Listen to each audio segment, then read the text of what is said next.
everybody. Welcome back to Encased. As you can see, shit went down. The collapsed elevator smells blood. I would be more concerned if I didn't smell the blood from the crashed elevator, if I'm being completely honest with you guys.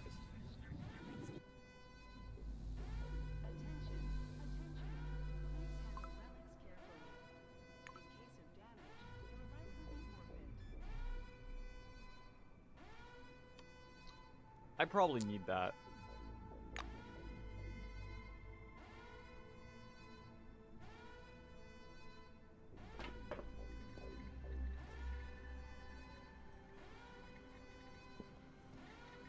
I thought that was a Code living red. person. General alert. Worrying.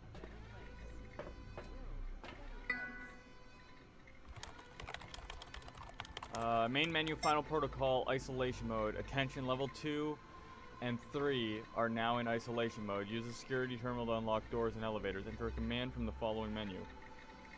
Oh, but it's that. Status check.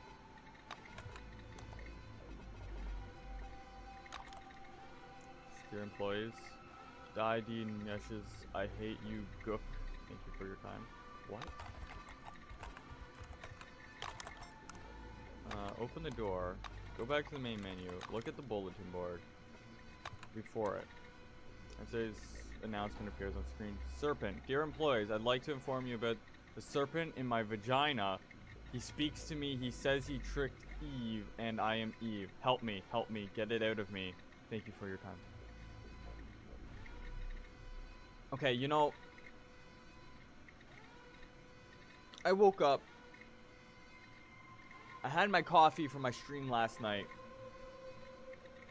I wasn't prepared to read a message about someone having a serpent in their fucking vagina. This is not what I'm prepared for, man. I ain't ready for this shit. I ain't ready. Alright, you know what? I'm gonna just... Alright, a week-old announcement appears on the screen. Volunteers wanted. Dear employees, volunteers are requested for newly commissioned mining areas. Guaranteed overtime. Contact your supervisor for more information. Thank you for your time. Announcement date is September 9th appears on the screen. Entertainment! Dear employees, a concert featuring our local rock band, The Funky Forefathers, is scheduled to take place in our event hall tomorrow. September 10th, 1976 at 8 p.m. All are welcome. Thank you for your time. Announcement date is September 11th. Universal medical checkup. Dear employees, due to increasing reports of employee sickness, a medical checkup for all the personnel has been mandated. Please visit the infirmary immediately upon reading this announcement. Thank you for your time. September 12th. Mandatory castration. Dear employees, all male employees are to report to the infirmary for mandatory castration. The operation will be performed with 2 bricks. No anesthesia. Thank you for... Excuse me. What the fuck? Thank God I'm a female. You ain't crushing my dick with some bricks. Thank God. Dear employees. Yep,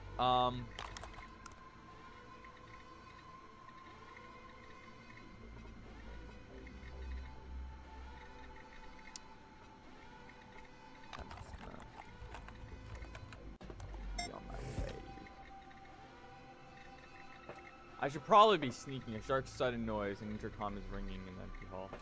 Hello? A ringer sounds unexpectedly, unnerving amidst the silence. An orange light ominously flickers in time on the intercom. No one answers. Behind the reception desk is nothing but empty chairs scattered in disarray. Hello, hello? Who would be calling this intercom? Someone is breathing heavily from the headset. Hello, hello? Who is this? Another unsettling, stifled inhale is abruptly interpreted with words. Speckled. Totality. Speckled. Phenomenon. Woof. Woof. Trying to figure out what happened. Voice goes on groaning and howling. You can't tell if it's tinged more with anguish or euphoria. Guards! Guards! Unity! Woof! Speckled. Then the conversation ends. The receiver beeps repeatedly. The line is done dead. Receive that and leave. Interesting. I'm gonna be honest. Kind of freaky. Kind of freaky. There's nothing there. Nothing there. What's in the air duct? Approach the ventilation access grid. The bars are slightly rusty. Drops of yellowish liquid occasionally drip from the steam mist cover.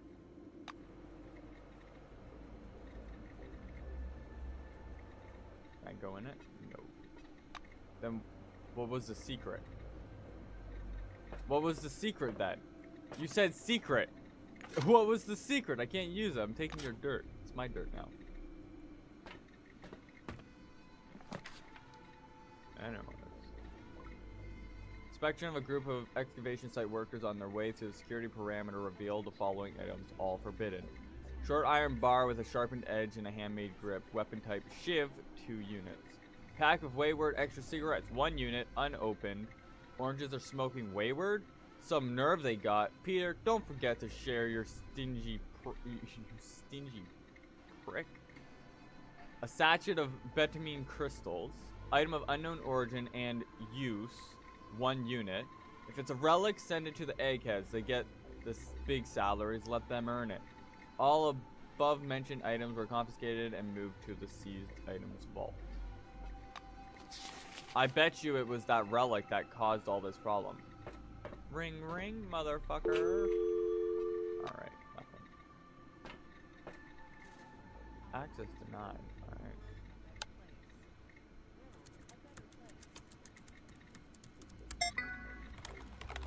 The keyboard is sticky with spattered blood, making it difficult to type. Red lines are flickering on the screen.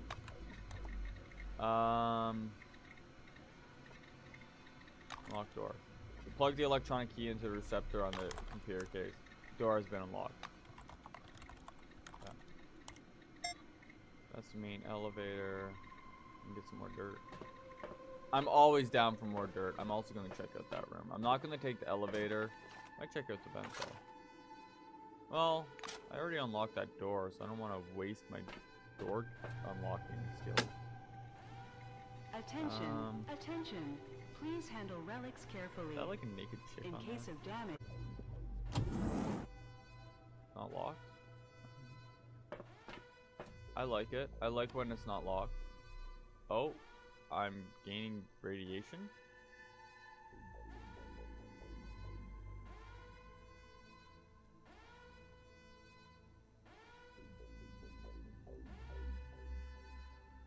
Magazine. On the floor, shoved almost entirely under the sofa, lies a porn magazine. A gorgeous blonde winks invitingly at you from the corner, except there is something wrong with the picture. Take a closer look at the cover. The glossy picture is covered in small but recognizable symbols. Back in the day, these symbols shook the world. Glyphs of the forefathers and pornography, the ultimate combo.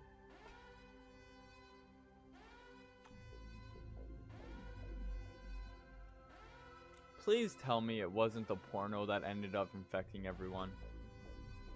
Pick up the magazine and flip through it. You flip through the magazine, someone's covered the pages in line after line of forefather glyphs. The ink has made the paper soft and rough. The details of the naked body are barely distinguishable through hundreds of symbols. Let's see. The first and last pages list things like the table of contents, publishing information, distribution numbers, contacts for ad agencies, and more pictures of knockout women, of course. But you can't make out any of that. Every square inch is filled with forefather glyphs. Occasionally, they even overlap. What's in the centerfold? The centerfold is a gangbang orgy that barely fits in the frame. It's as if the forefather glyphs try to follow the shapes of the naked bodies here, curving into spirals, bending into waves, and shooting out in straight lines. Let's take a closer look at the spine. A dense line of glyphs run along the spine. Something about them seems familiar. Taking a closer look, you realize some of the writing resembles the Latin alphabet. Suddenly, something legible emerges from the foreign characters. Help, help, help. Interesting. Interesting. Actually, do I need the rest? Do I need to rest? Fuck yes, I do. Okay. Take off the gloves.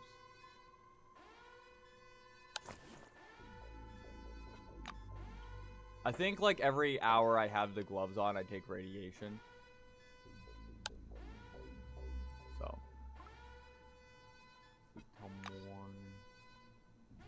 I gained experience from sleeping. Still addicted.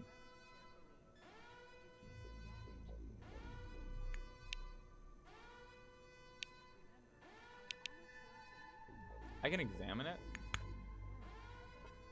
Interesting.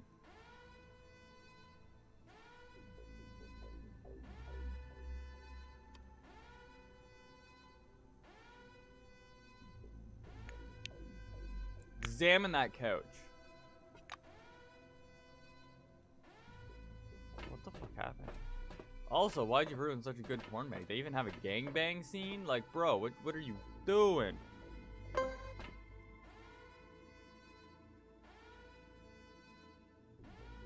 Up beside the round access grill, faint yellowish streaks are flowing out of it. You can tell the substance is... Can't tell if the substance is gaseous or liquid. Is that where the radiation's possibly coming from? Also, can I put my gloves back on? I can't believe I just straight up found a porn mag though. Crazy. It's crazy, bro. I'm gonna have to go back and fight those cockroaches at some point though.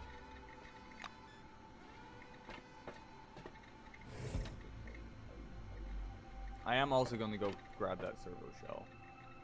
Broken vending machine. Can I use it? Even shake. The Vega drinks vending machine greets you with a disabled light display and the sound of trickling liquid. Pink sludge is dripping from the machine's hatch. The machine is broken, but there still might be something useful inside. Do it! Give it a shake. Wrap your arms around the vending machine, tilt it toward you, and begin shaking it from side to side. You hear a dull noise inside the machine, and something rolls out to the tray. You take your reward.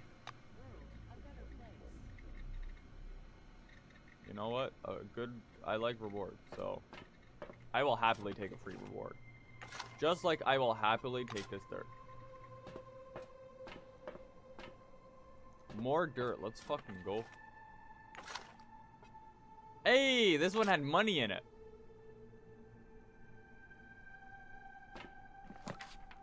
Consider this note my official report. I, Major Seymour Hobbs, head of security for C-12 Nashville, take full responsibility for all decisions leading to the loss of life. I activated the final protocols and locked the door to the security room. I remain here to stop anyone attempting to break through or interrupt this protocol. I act as my duty demands, but I cannot live with it. I don't know what else to add. Tell my family I love them. Major Seymour Hobbs, Blackwing. You did your job. You did your job, and that's what matters. You did it for everyone else. That is what matters. You did it for this world to continue. You did it to save those that you could. Or not. Is that a shotgun? Bruh. Yeah. Yeah. I stored all of my shotgun ammo, so fuck me. But yeah. Shotgun? Loving it.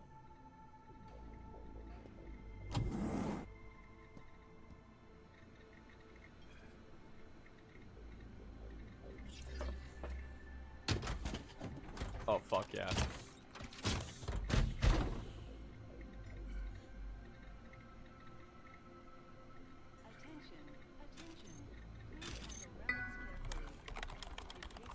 The screen is filled with lines of unusually bright red text. My menu is a bit unsettling in this mode. Open the safe and unlock the elevator. But before that, a message appears on the display. The lockout has been partially reversed. To complete cancellation of the final protocols, please access the primary mainframe on the 3rd level. Alright, so we gotta go to the 3rd level. Everyone remember that. 3rd level, everybody. What is that? Inspection zone relic. Apparently a part of something larger. Interesting.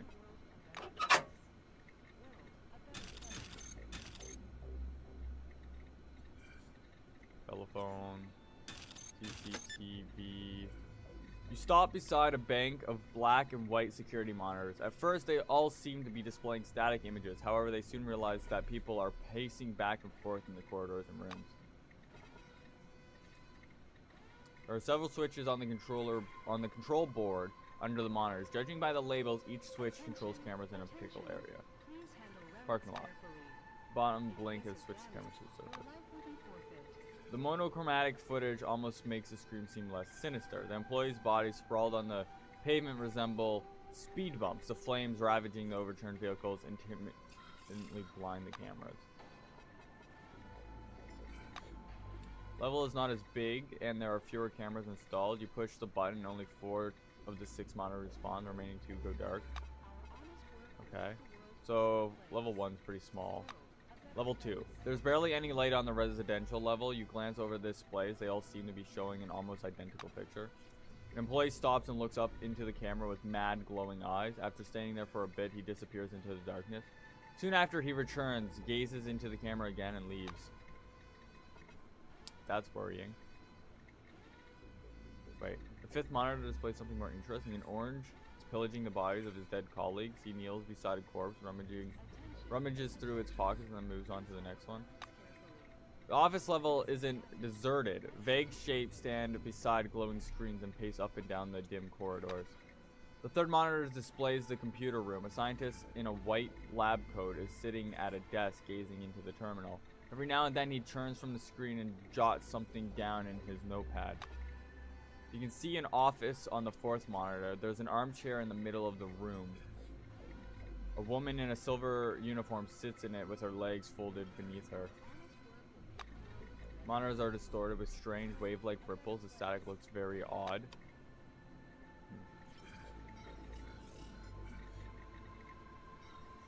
I get.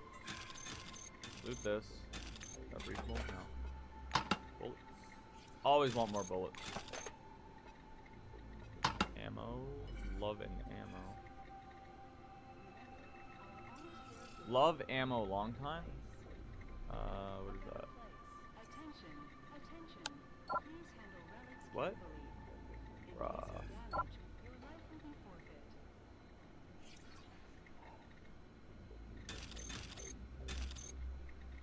They ask a lot out of our character, man. Am I supposed to have teammates? Like, why don't I have any teammates? What is this madness? Well, we're on the... What floor are we on? Okay, we are on the 1st floor, so we want to go 2nd floor. There's going to be a lot of combat. I'm calling it now. There is going to be a lot of combat. Who is ready? As soon as the elevator touches the interceptors, a bright flash blinds you. The flashlight is pointing straight at your eyes, preventing you from seeing whoever's in front of you. The light flickers. You hear the slide of a gun being drawn.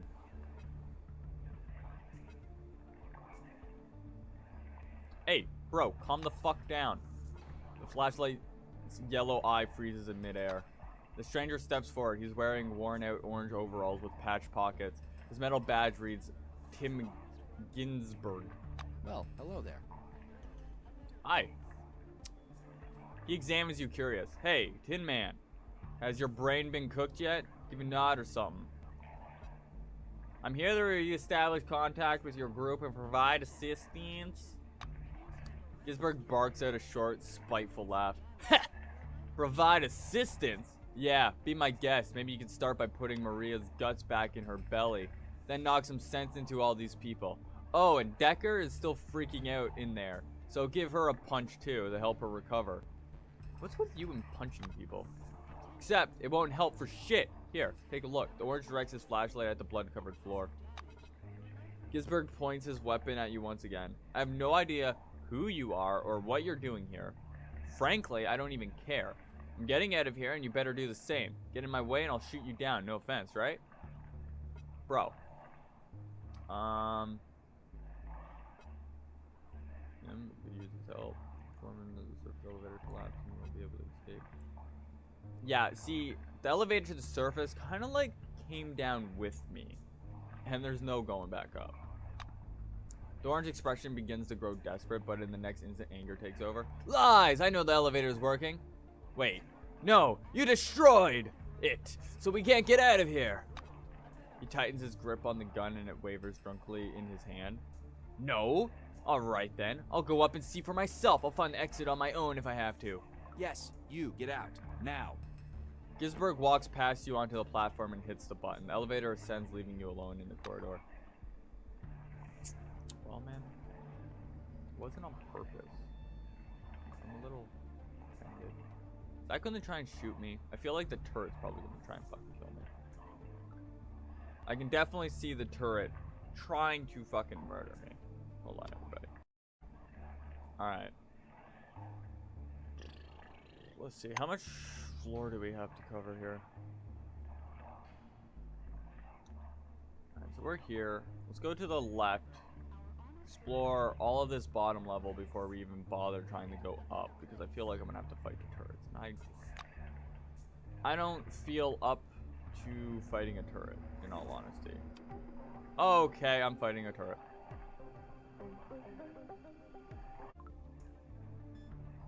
Let's give this another try. This time... Well, hello there. This time, I'm going to... go with 3. Tim gives a barely noticeable sneer, still aiming at you. You're damn right it's up to me. Here's what I think. Fuck you and your suggestions. Wow. Get out. Alright. Cool. I can't use stealth while I have the big clunky armor on. So I'm gonna have to dump the armor.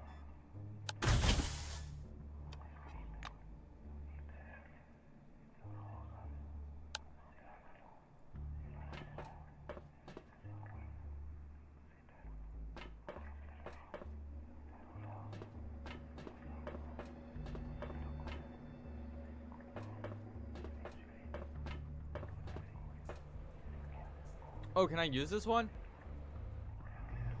Where am I now? Oh, awesome.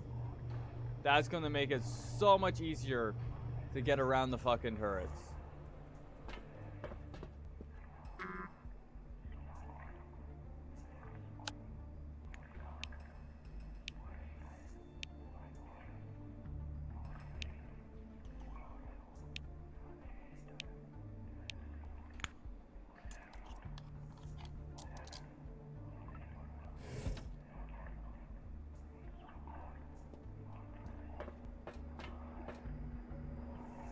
Screen shows nothing but static.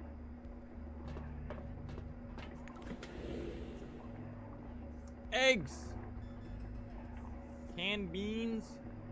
And Morning Dunes beer.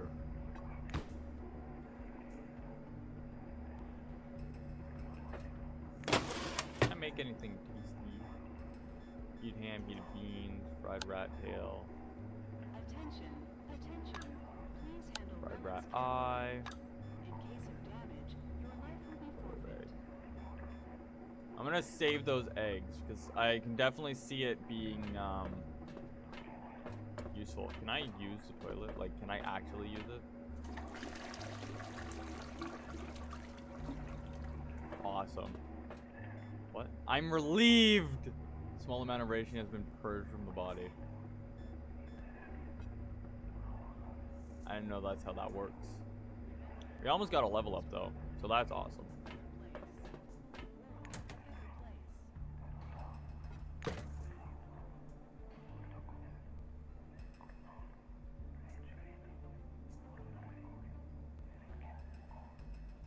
It's creepy. This place is fucking creepy. Like, there's...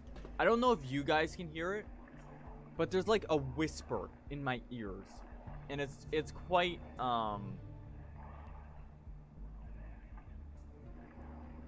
disturbing, frankly.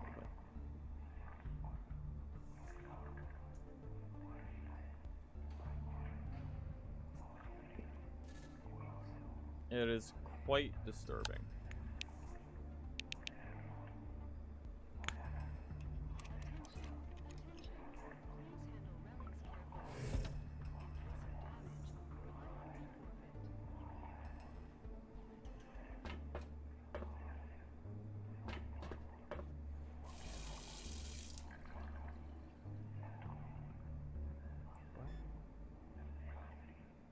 Oh, okay. I'm now vigorous. I didn't realize that's what a sink would do, but no complaints. Do you have like anything in this room? Is it safe to talk to you? I can shower. I do need a shower. First.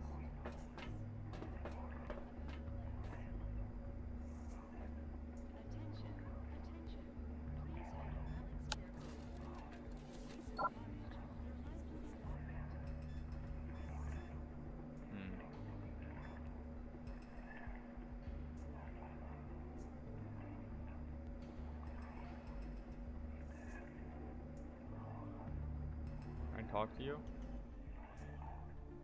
The air is vibrating. Who was that? Who was there? You're not looking so good. A lean, attractive, dark-haired man in business attire is leaning with both hands on the sink and gazing into the mirror. A touch of self-satisfaction occasionally crosses his face. It looks like he quite enjoys the view. His expression mars the impression he makes, but only a little. Dark-haired man is wearing a distinctive uniform with silver wing. Study in style over practicality. The squarely pinned badge informs anyone who cares to know that he is Harold Feng Jingtao. The title below says he's deputy head of the Nashville HR department. In the mirror. Figure it can't hurt to assess your own appearance. Unsurprisingly, everything about your reflection seems more or less familiar. Satisfied with some parts and content with others. It's just an ordinary reflection. Try talking to him. Your diligent attempt at starting a conversation is in vain. The man keeps staring into the mirror, content to examine his own reflection. He ignores every greeting, shout, and even taunt you throw at him. Okay, well. If you ain't gonna be a problem, I got no complaints.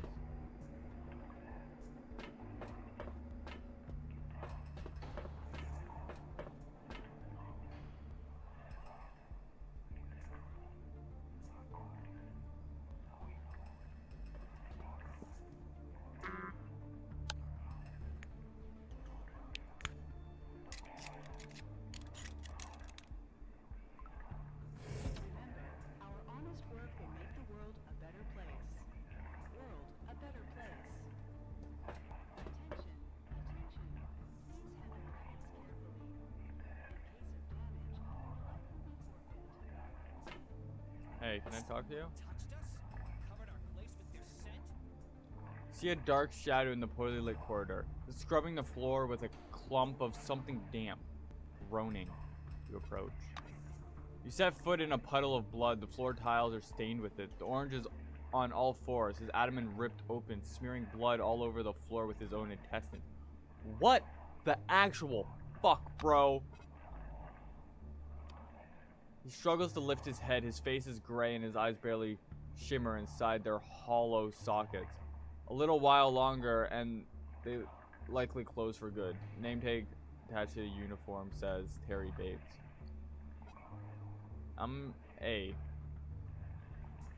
Maybe you should stop scrubbing the floor with your guts.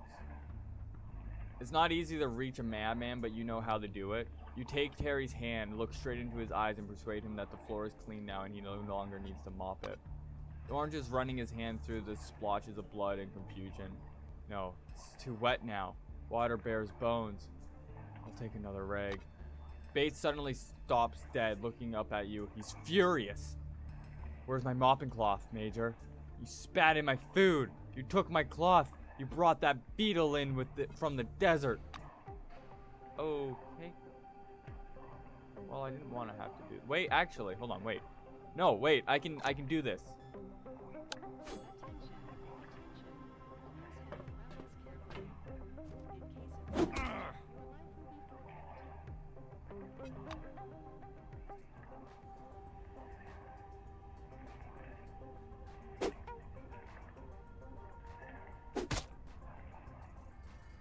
Wait, don't I have a stun gun?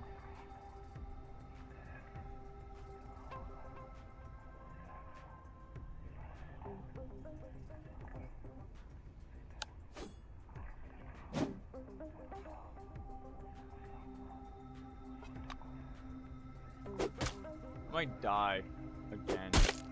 Yeah. I should have had my stun gun It would have been better. It is what it is. I'll be back after I take care of this guy. Oh, it's in his room. Yeah, I ain't going into his room for now. I'll go into his room at a later time. I don't like how the servo suit moves. When you ain't in it, it's still moving. A little creepy. Alright. We're gonna go over here. We're gonna save. And then we'll go in there and see if they are friendly or if they're going to try to murder us dead. Hopefully, they is not going to try and murder us dead.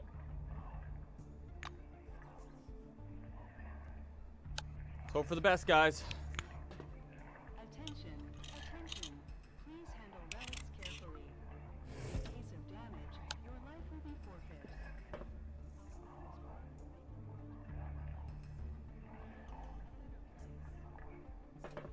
Melissa, are you okay? A lithe woman dressed like a laboratory assistant is sitting cross-legged beside the beefy man from Orange Wing. She seems to be watching something with a skeptical smirk and commenting in a quiet voice. Get to know the young woman in a visual manner. Her name tag confirms she's a lab assistant, and her name is Melissa Correa.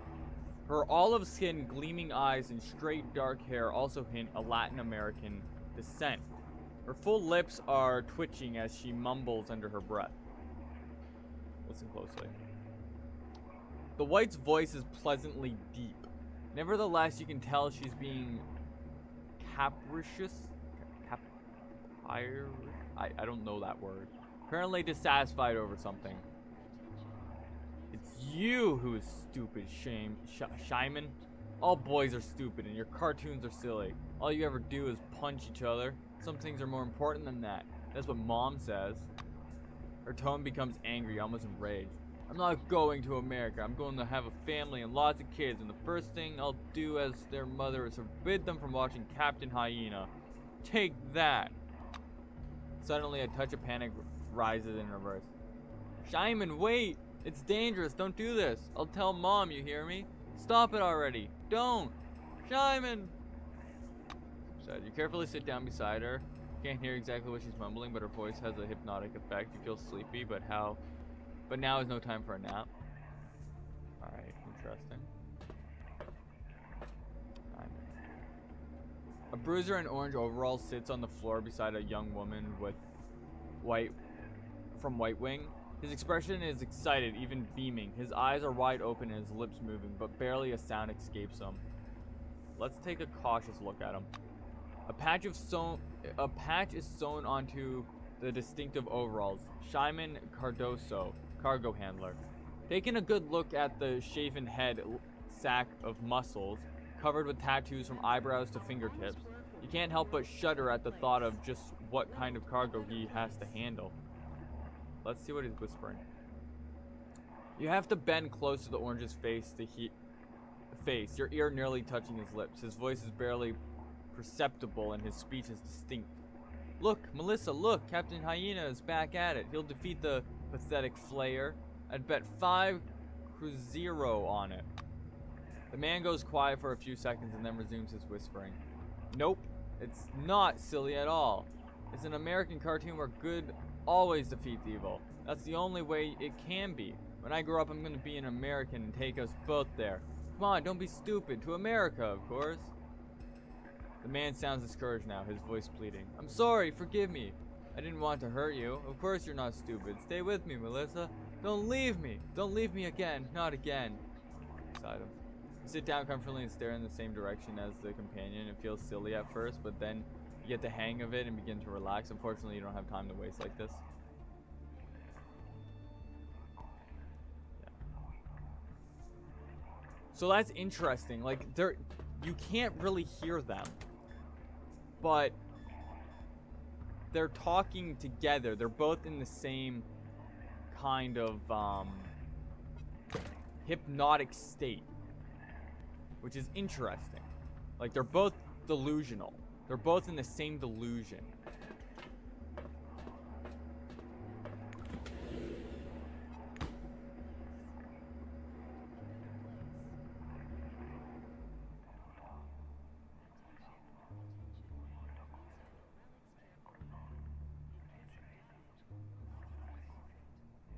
Those whispers are very disturbing, by the way. I just want to throw it out there. I don't like the whispers. The whispers, they throw me on edge, and I just don't like it. Where do you go? Dirt. What do we got in the janitor's here?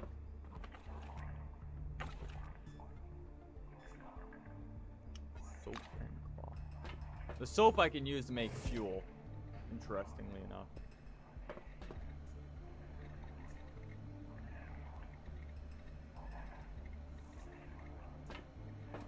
What does this do?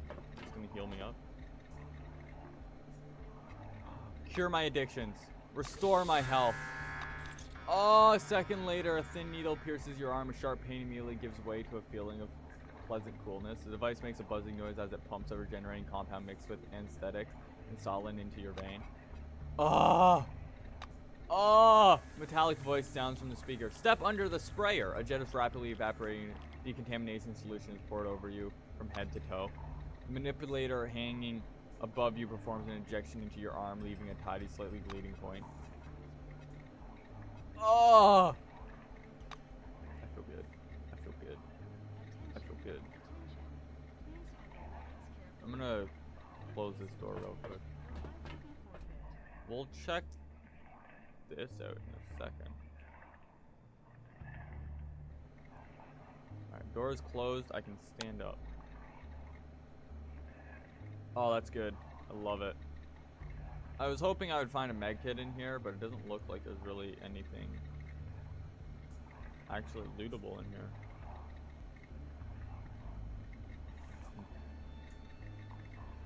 If we can find a med kit, we can use it on the guy that kind of tore out his intestines, so. Yeah, there's nothing else in here. I might be able to take him on a fight now that I've fully healed up, though. And I'm no longer addicted, which helps me as well. Attention, attention. Please handle relics. In case of damage, your life will be forfeit. Hey, you okay? Someone touched us, covered our places with their scent.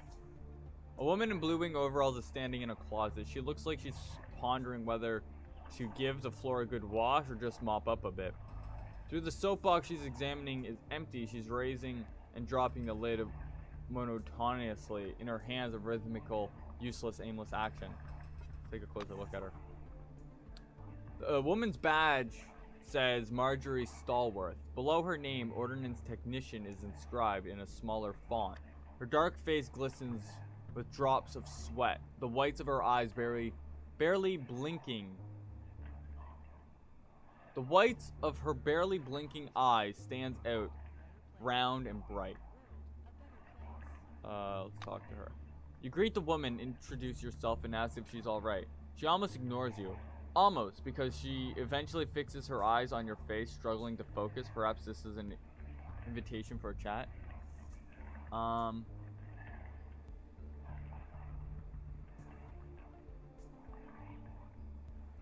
don't think scaring her is going to help. Let's see if she's alright.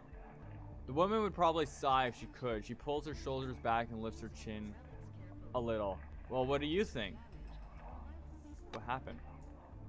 Your would-be conversation partner is silent. Her eyelids and lips twitch. Fear and confusion plain in her eyes, and the hand that keeps raising and lowering the box lid misses a few times. Touch her shoulder.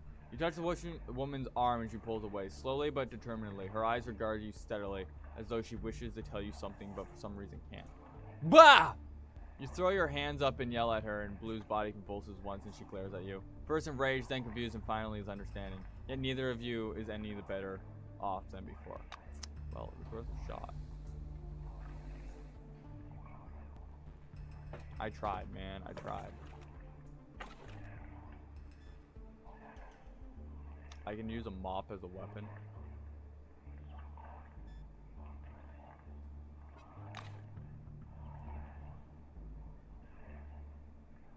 Can I scan her to see what's going on, though? Can't scan her. I wonder why.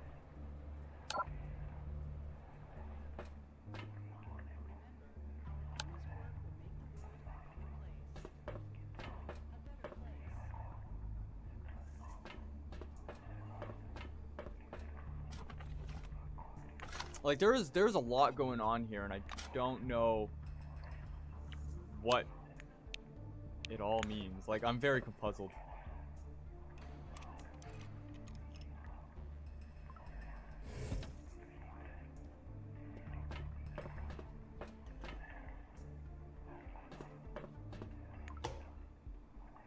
Attention, attention. Please handle relics carefully. In case of damage, your life will be forfeit. Hold on, wait. Handle relics carefully. If you damage the relic, your life will be fucking forfeit? Isn't that a little intense? Isn't that a little excessive? Just saying. I'm just throwing it out there. Isn't that a little excessive?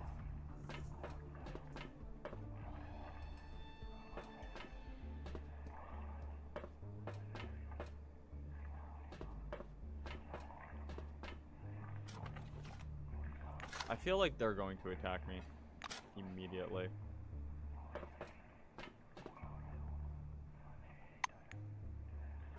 Just in case. Just in case. I'm a little worried that they're just going to attack me on sight.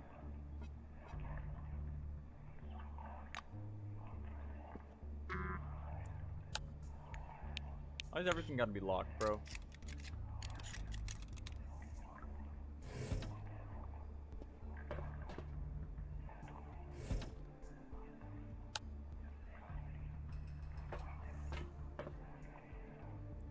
An angry woman is standing in the middle of the room, flapping her arms and speaking to someone in a loud voice. That someone only exists in her imagination, though. You're the only other person in the room. She is not looking too good. Attention, Examine the woman. attention. A short, Please pale, handle relics carefully. lively-looking woman with In short case hair of dyed damage, your life bright will be red. forfeit. Her name tag says Elizabeth Nadacity?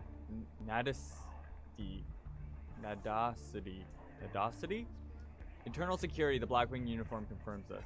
Try talking to her. She simply can't hear you. To her, you don't exist. The woman keeps pointing her finger at someone. The digit might, well, pierce you if you step any closer. Where's my pizza? I placed my order half an hour ago. It is being delivered from China or something.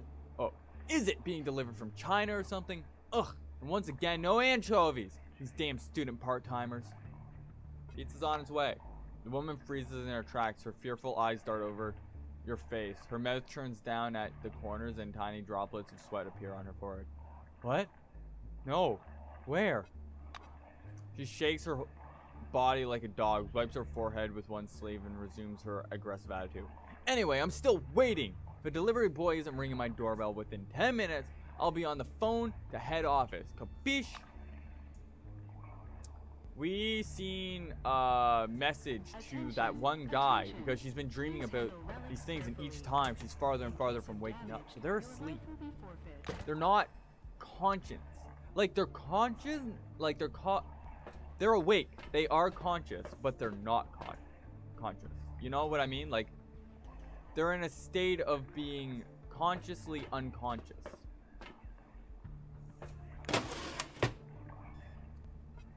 They're in a state of just nothing.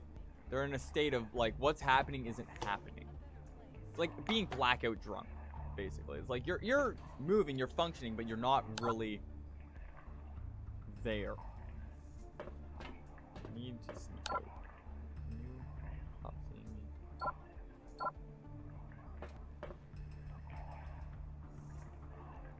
I want to click on that. I'm trying to hide. Sakes. If I get shot by a turret because of this, I'm gonna be pissed.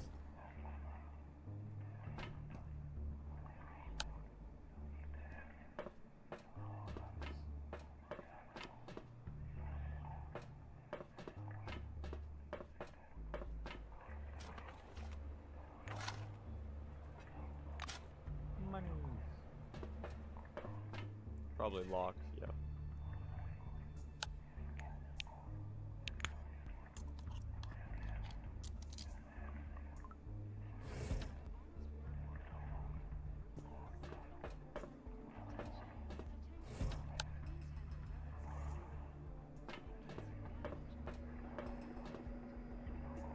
man is standing beside the open refrigerator, lost in thought. He's holding the door and mumbling to himself. His eyes are glued to the shelves, unblinking. This is a ruddy, robust blonde man whose badge says Jan Kovacs, mechanic. If he wasn't ignoring you so persistently, you'd say he was doing just fine. What's up, man? You give a wave introducing yourself and gently touch the refrigerator aficionado's shoulder. No result, except that he starts muttering a bit louder.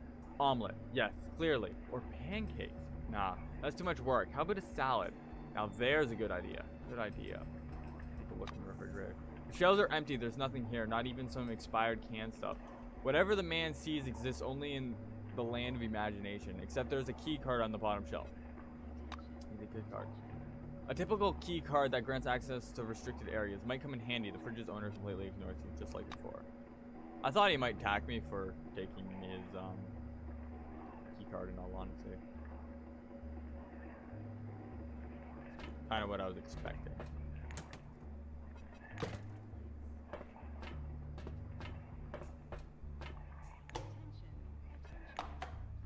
I'm gonna sleep in your cot. Don't, like, infect me or anything, alright?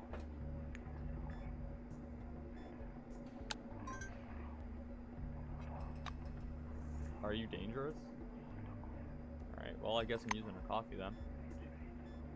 Or wait, yeah, I got this.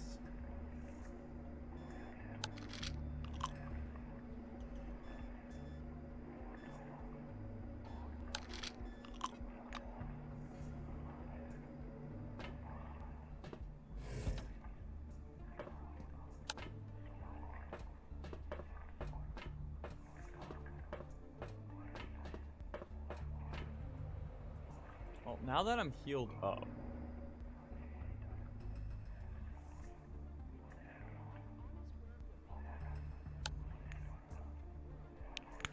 Like, now that I'm healed up, I'm gonna go...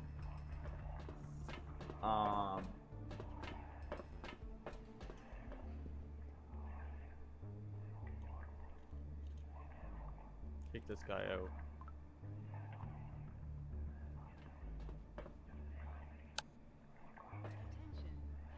Turbo shell.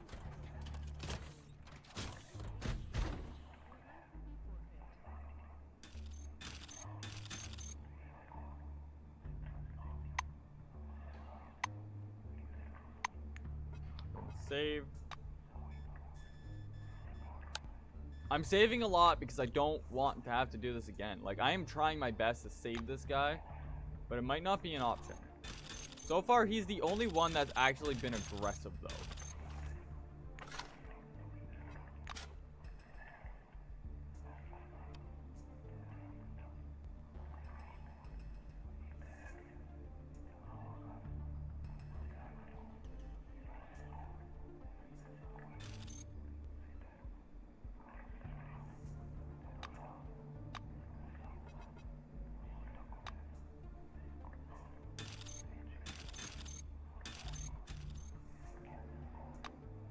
What?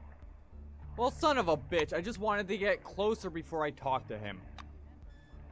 Grr. Hold on, everyone.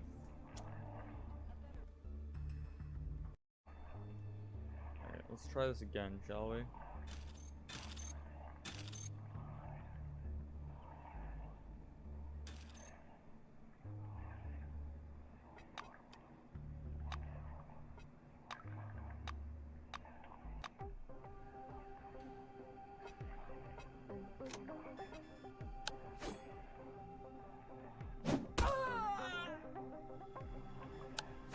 Attention, attention.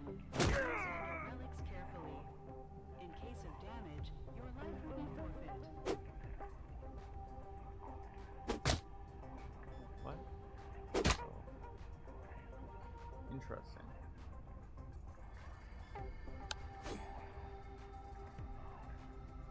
There are traces and fractals. Traces and fractals. I just gotta survive long enough to knock this bitch down.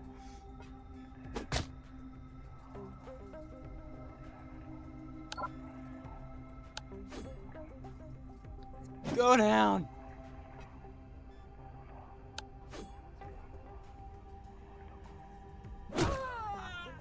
Man, trying to knock him down is making me tired.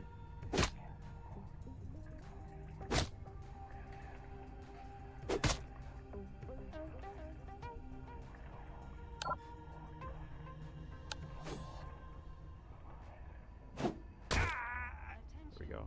Attention. Please handle relics carefully. In case of damage, your life will be forfeit.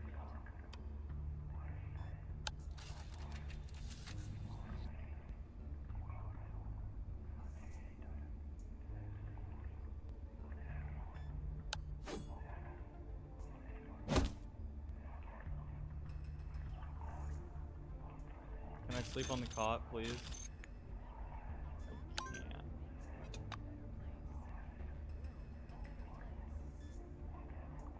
can't.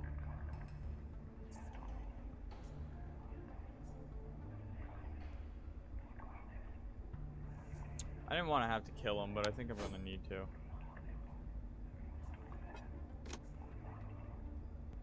I can't save him. He's just gonna bleed out. Well, I don't have a med kit, but that doesn't mean I can't use bandages. A bandage would probably work on him fine.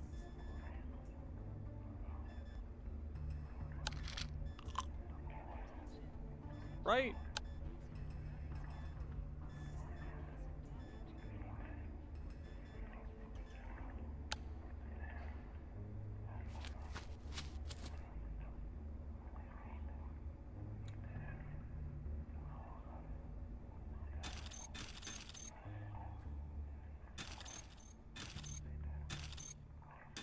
Nothing else happened. Level 3. This is pretty crazy though. I wasn't expecting this when we got to Nashville. I wasn't expecting this. I will tell that straight up. Also, I don't think I got XP for knocking him out.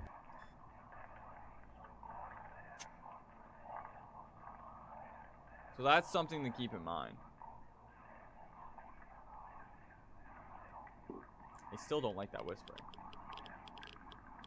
As you reach the office level, you hear a quiet crackle. Your Cyrus is registering an increased level of anomalous radiation.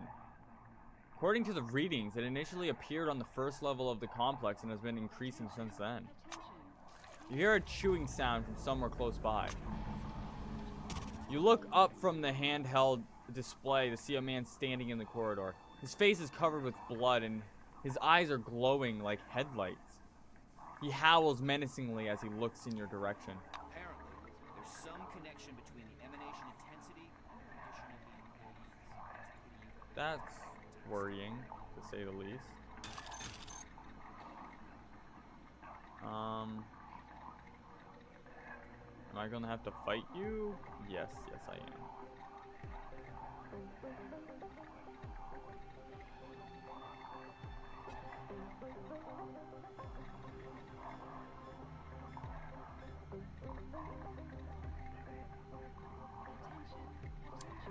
I can't afford to knock them out.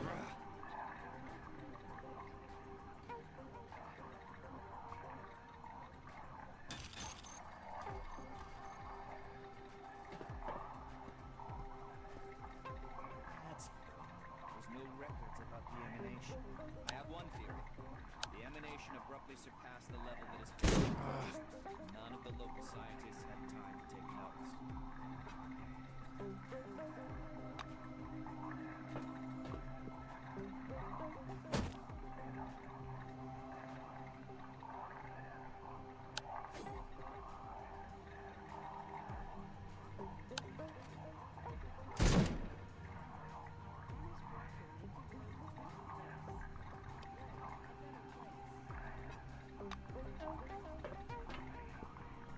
The emanation abruptly surpassed the level that is fatal for consciousness.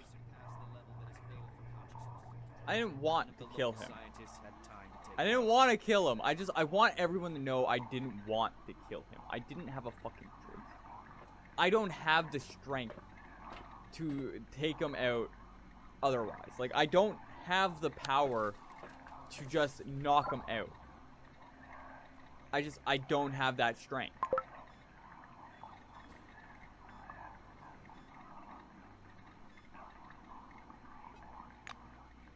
There's surely a source for this radiation.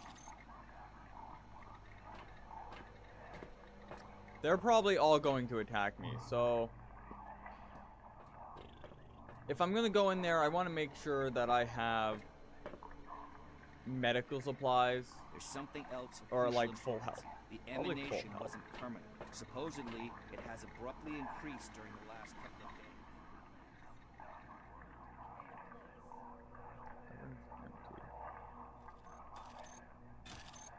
days. Locked?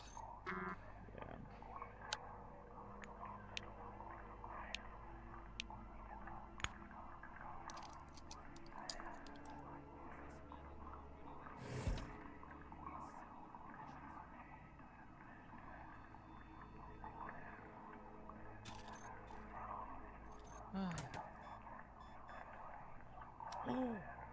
Yes, please. If I can get a... Actually, I might be able to upgrade my shotgun. Do I want to upgrade the shotgun? Yeah. Yeah. Yeah, I think upgrading the shotgun would be the wise choice.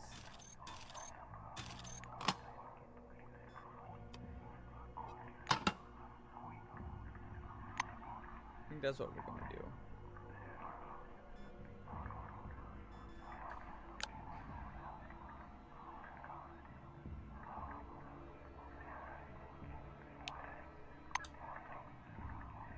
So we now have a level 2 shotgun.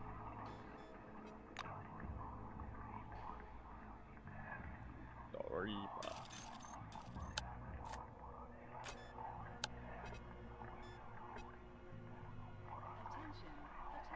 I don't see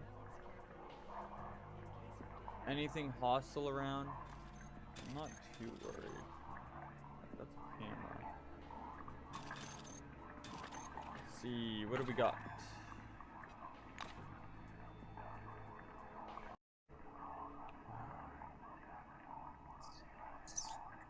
That's just a room of bad.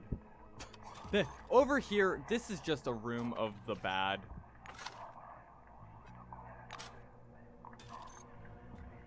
Oh, we fucking leveled up. Oh, yeah. Oh, yeah. Oh, yeah. Oh, yeah. Level up. I'm sleepy. Let me get this. Alright, I'm back. Someone was just picking up the... Or, they didn't actually pick up any of the trash, but they were looking if there was anything of worth to them in the trash we got out front.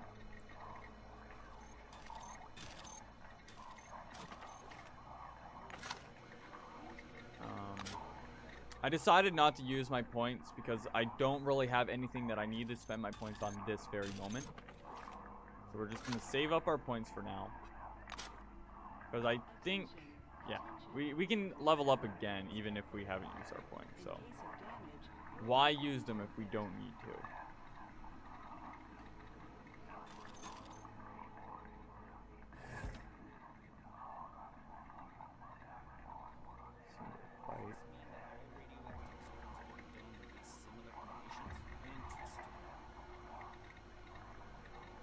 I don't need...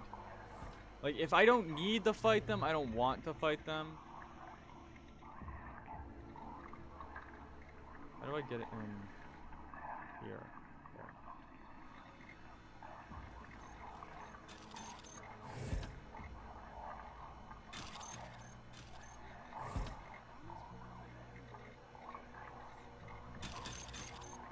It's locked, isn't it?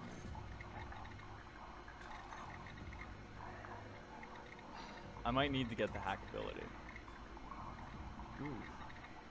Biochemical, cryogenic, resistance, down, evasion, down, fortitude, up. So 3 up, 4 down. I'll take it, but I ain't gonna wear it. Soldier's belt.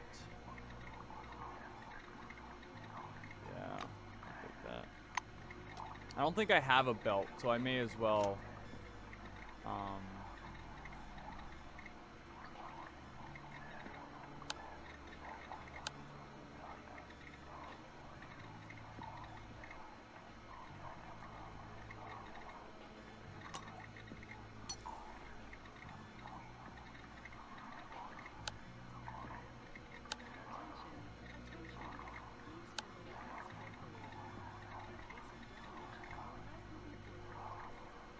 Can I, like, is there a use for having a mop?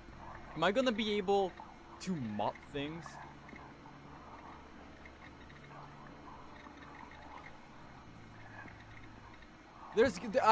I'm gonna call it now. I'm gonna call it now. For some reason, I'm going to need a fucking mop. And if I scrap that mop, I'm going to regret it.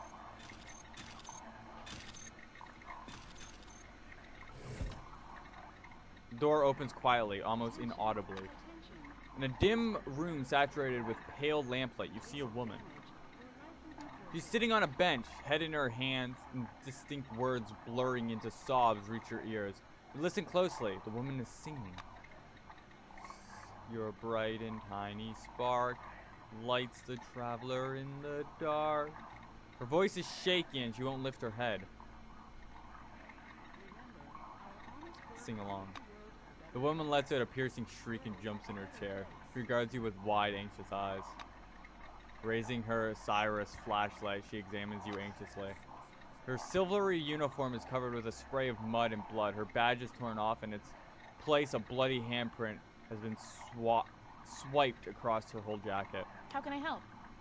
The silver lowers her communicator and turns the flashlight off while keeping an eye on you. You aren't mad. You aren't from here.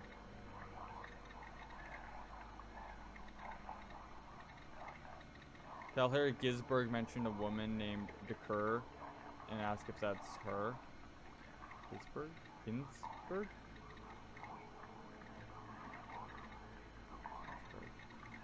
Who the fuck was Ginsberg?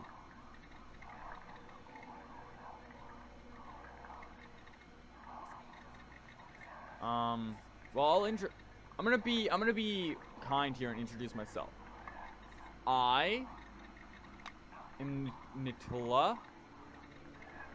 You are. The woman fiddles with her hair, trying to smooth it back from her face. Decker Schlues. Laus Decker Schlues. Silverwing. Megalan base. The silver awkwardly rises to her feet. I reckon you're from the rescue team? Well, as the expedition leader, I'll bring you up to date. The mission has failed. Our technician is dead. Our guard disappeared. Orange ran off, and the white is slowly going mad. That's my short report on the mission results. If you need more information, feel free to ask.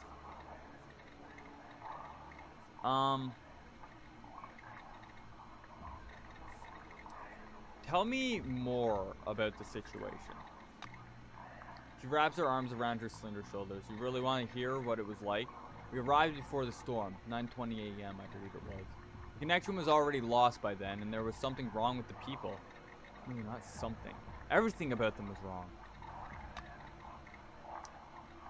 Seymour Hobbs, head of security, he greeted us. He reported the communications with Megalon were down and needed to be restored from the command center on the 3rd floor. He gave no details and said there was a problem. Silver blinks rapidly. Hobbs took us to the 3rd floor and went back upstairs. Maria went to the command center, and these people, they just rushed at us. They devoured Maria.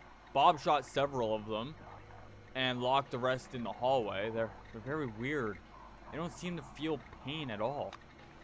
Laus Decker Schlues lowers her eyes. What else is there to say? Down here, Ginsberg yelled at me and ran away. Bob went for help, said that until they arrived, we had to talk to Hobbs, activate isolation mode, and seal the bunker. We still haven't returned. And Ron, something's going on with him. Didn't I mention that yet? Did I? Oh, I keep forgetting things. That's good enough. She dabs at her eyes with a handkerchief. I'm not a scientist or a doctor. I don't know what's going on here, but I do know that, according to protocol, we have to contact our supervisors at Megalon first chance we get for further instruction. How do I contact them? Frankly, she's a fucking mess. She ain't going nowhere. I understand why she hasn't. She's a mess. So, how do I contact them? She sits back down, hands clutched to her temples. When they ate Maria, we locked the door to the command center. Take the key. Restoring the connection is a top priority now. Excuse me, I feel weird. I think I have a fever in my head. It's just throbbing. Rose leans back, fans herself exhausted. Goodbye. She's slowly being infected by it.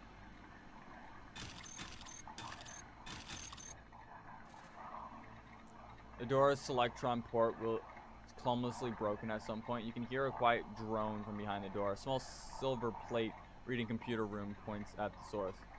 Put your ear against the door and listen. Listen closely and pick up on a calm voice, barely audible above the humming of the mainframes. You can hear a keyboard clicking, the voice is pensive. The dependence is linear. That much is clear. The differing reactions of different organisms can be attributed to psychological factors, obviously not weight and apparently not age or gender. We use this formula to calculate. Another click follows. After that, the voice is silent for a long while. The man behind the door sighs with disappointment. No, masks won't work here. Knock, knock. You can hear footsteps in the room. Quiet but heavy. Oh, Man, you again. The man locked inside approaches the door. Is that you, Louise? Open the door already. Enough of this idiocy. For once, try being professional. Hi. I'm Natala. How can I help you? Oh, yeah. Silence hang in the computer room for a few moments. I'm glad to hear you aren't Louise. As you can see, she and I aren't quite hitting it off. The door slides open an inch in the dark computer room beyond. A pair of spectacles reflects the light. Ronald Steele, White Wing. I'm a member of the expedition crew, apparently a former member. My colleague decided I was dangerous and locked me in here. The scientist regards you through the gap between the doors for some time. Look, I don't have time to prove I'm normal. Just open the door, we don't have much time.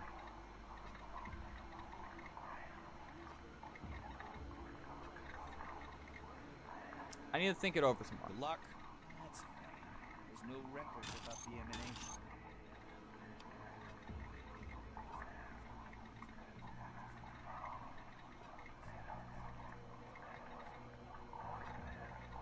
At least he's probably released Steely.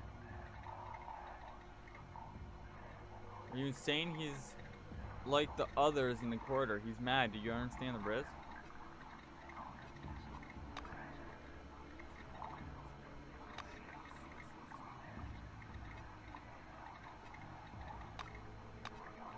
Later.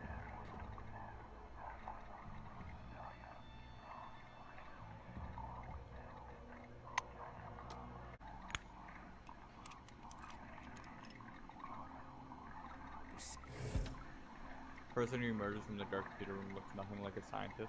Broad shoulders and military bearing resemble those of an elite forces officer. Only the silver badge that says Ronald Steele, physicist, and the lab uniform suggests he works for White Wing. Hello again. Steele shakes her hand. It's nice to see living people for a change. Even you, Louise. Decker Schluss is watching him intently. She snorts a laugh. Do you think you looked normal? You were laughing and chanting, Serovisky is right. Serovisky is right. That's because Serovisky was right. Everything he said was right. The halo eye effect isn't an autonomous phenomenon. It's a link in a chain of symptoms. If anyone but his colleague listened to Gabriel, none of this would have happened. Ronald spreads his arms in agitation. His angry outburst ends as quickly as it started. Anyway, let's decide what we're going to do. We're sitting on proverbial ticking time bomb. I'm kind of curious what Louise has to say.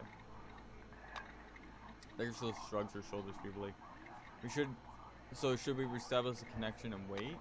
The silver turns to face you, disappointment apparent in her eyes. I thought Megalon would send real help. I'm sorry, I didn't mean to insult you, but the only thing we can do... We can't afford to wait, Louise. Disgruntled Ronald interrupts her. The white looks from Louise to you. Let's stick to the protocol. First of all, you must contact Megalon, and then the main phase of the operation can begin. He takes a twice folded piece of paper out of his pocket. I did the calculations. It turns out that the base is in a kind of bubble. The strength of the radiation inside the bubble is uneven, and the nature of the wave propagation suggests that the source is down there in the excavation zone. Silly nods at the door to the computer room. When I was done with my calculations, I found some notes regarding relic excavation. Apparently, they did find something, not quite ordinary. I just put 2 and 2 together and came to the conclusion that finding caused all this.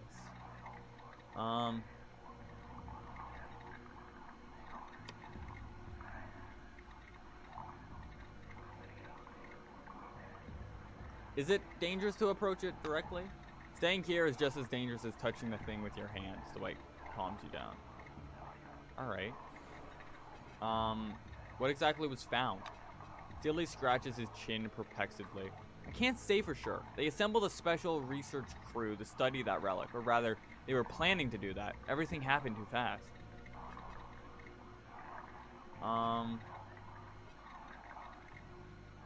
Yeah, I think I'm gonna go down. I'm gonna go down and find the radiation source. Ronald turns to the silver. Good! Let's go! Quick, Louise. Are you ready? I can see you're not feeling well, but you need to pull yourself together. Louise? Froze. Decker Snooze says in a resounding voice. Shaky! Shaky! Wake the fuck up! That's how if you're ever going batshit crazy on me, I'm grabbing your shoulder, I'm shaking you as hard as I can, and I say, wake the fuck up. Get the fuck up. Jump the fuck up. Something up, damn it. Sarah lifts her head, rings of white light are beginning to flicker in her eyes. Did you see how many of them flocked to Nashville? Some even managed to make it down here. You and Celia exchange looks. A grimace of frustration spreads over the white's face. Shit, let's hurry it up. The relic is down there somewhere.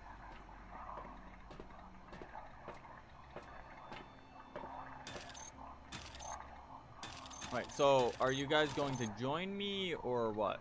Forgot something. Really going to master key in your hands. Good, are you ready? Took a reading background radiation screen, albeit slowly, but let's hurry this up. See you later.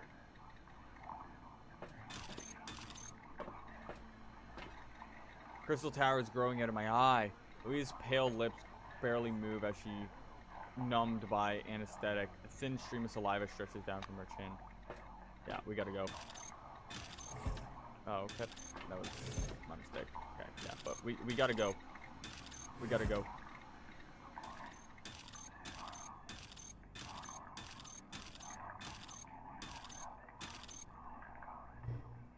I'm assuming. Where are we? This leads Bureau Center, Control Terminal, door of the Computational Center, door of the Conference Hall, terminal,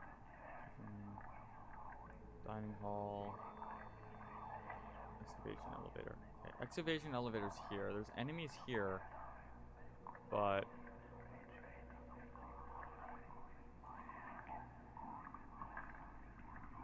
frankly, she's in a bad state, so I feel like going to the excavational center is probably our best bet right now because she's in a horrible state.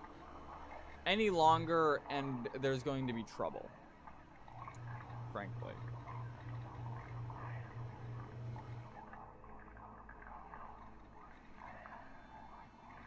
And let me guess, this isn't going to work unless I go and take care of the other enemies.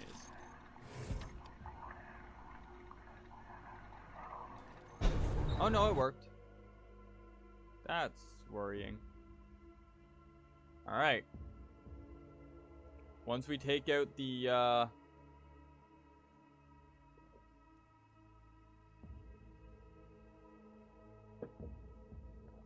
shiz, we good. We Gucci.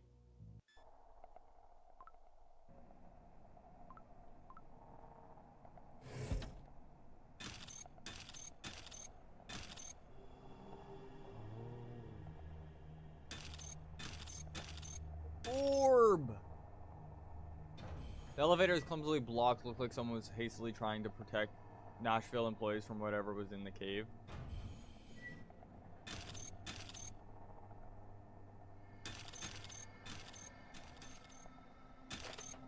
is a big place. I still haven't had a place to rest. I'm exhausted.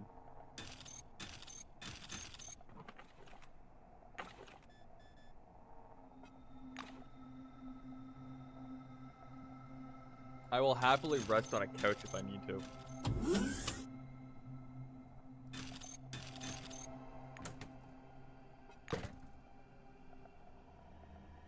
Rest. Please let me rest.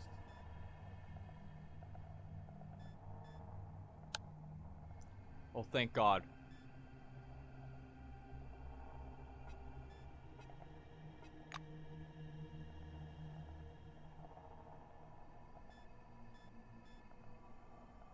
Oh, shit! I'm very infected with psychic radiation. Alright, that's... Is there, like, a way to get rid of that radiation by any chance? Medkits, thank you. I needed that for the one dude, but he's probably dead at this point. Day 5. Several workers immediately began to complain of headaches. Carbon monoxide? I prescribed painkillers, going to keep an eye on them. More of the same complaints. Some patients are drooling and report auditory hallucinations, microstrokes, lack of sleep, further observation needed. Day 10. A couple of patients show obsessive behavior, focusing on repetitive actions, as in obsessive compulsive disorder. Encephalitis? Examination revealed abnormal changes in the iris. Day 15. Patients are becoming more aggressive. One even attacked my nurse. Now all patients have been isolated, and the antipsychotics,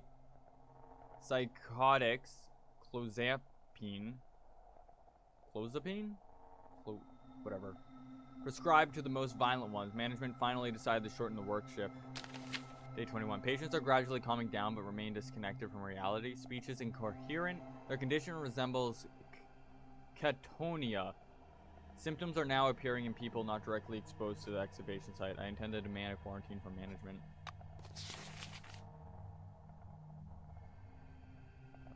TV, locker, empty, medical notes, armored door, janitor stuff.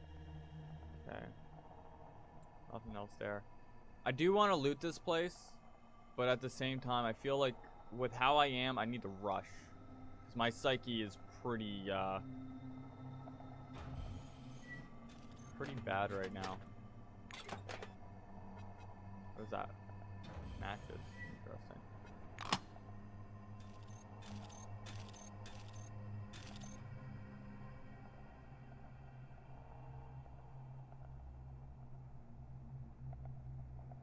Hey, how you guys doing?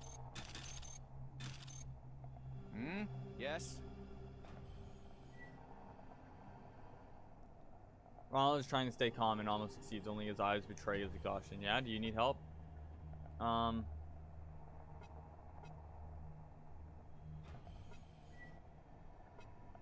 you doing? Arnold moves his flashlight over the silver space. Louis' unfocused gaze listlessly tries to follow the yellow light. Silly turns off his flashlight. I'm no doctor, but I think she's getting worse. Alright, we gotta go. What is this?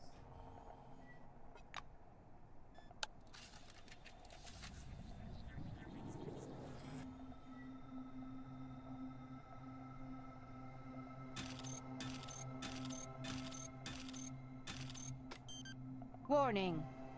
Lighting disabled in excavation zone. Remaining in the area is hazardous. Please reboot 3 power circuits and restore power supply.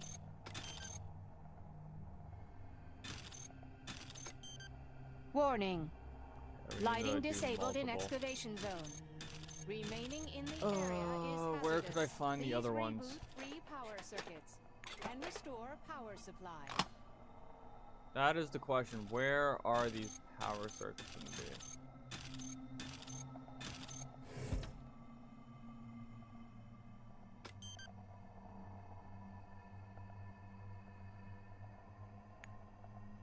Return server.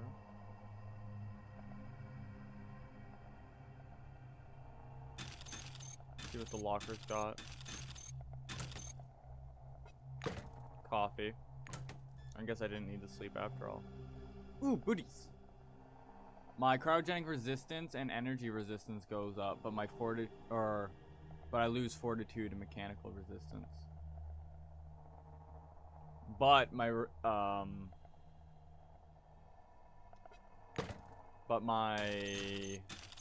evasion would be better.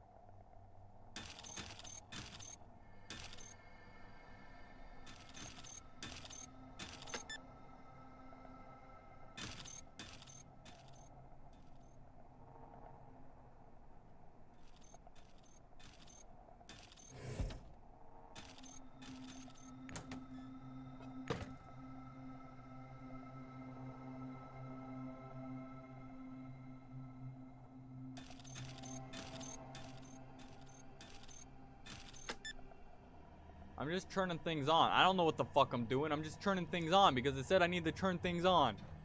So I'm getting everything turned on, okay? I'm getting turned on myself. Huh. It's crazy. What did I do? What the fuck did I do? I did something. I don't know what I did, but I did something. It's probably fine. It's probably fine.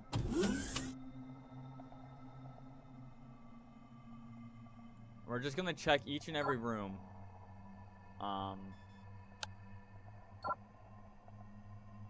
Really? Inventory. Where are my lockpicks?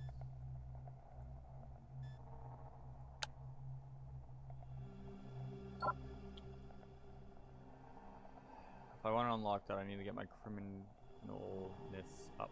Briefcase looks were hastily and completely busted. There are no relics. Some briefcases are untouched. Looks like the robber simply didn't have enough time to finish the job. Interesting. I want to open that, but I don't have enough criminality.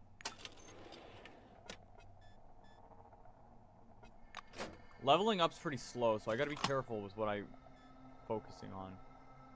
Ooh.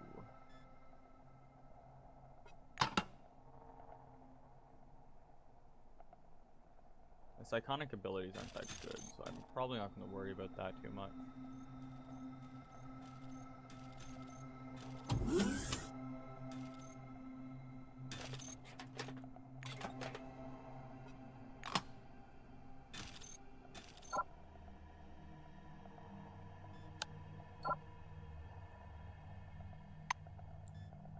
Inventory. I need my inventory.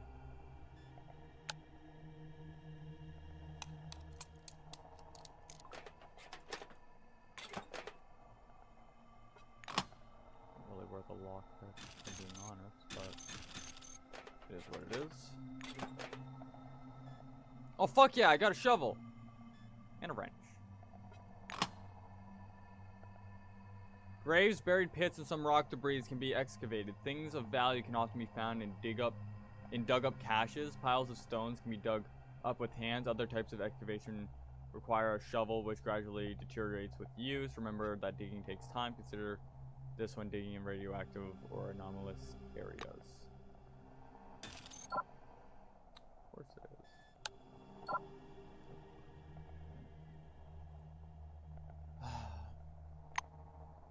How many lockpicks do I got?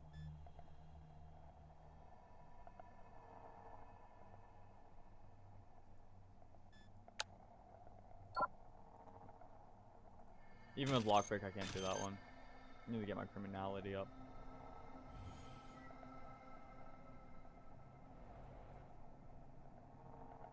I don't know what the fuck I turned on, but I turned whatever this is on.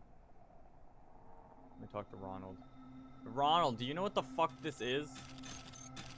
Hmm? Yes?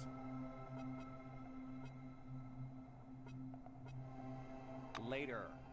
Later, dude. Broham, laters. Let me turn the light on. There are a lot of people, like, right here. Enabling lighting in the excavation zone. Warning. Damage to power system detected. Start the emergency generator. Where is the emergency generator? I haven't seen a generator. Have you guys seen a generator? Has anyone seen an emergency generator? Because I've yet to see an emergency generator. Fuck. I gotta go out there. Alright. I really don't want to go out there.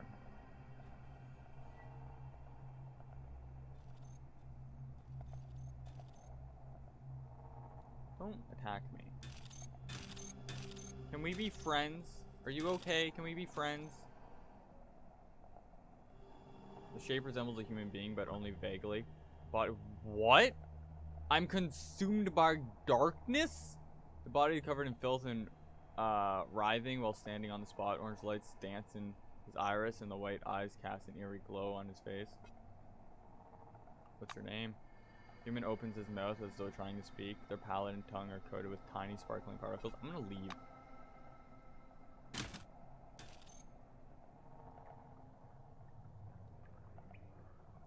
I don't like it here.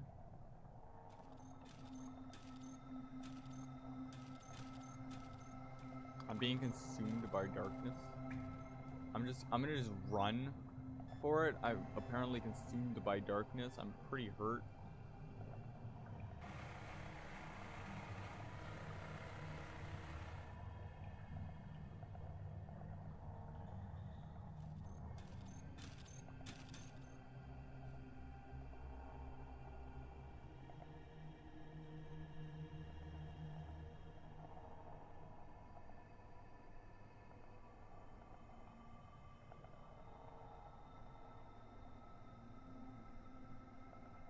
Oh, the darkness killed me. What?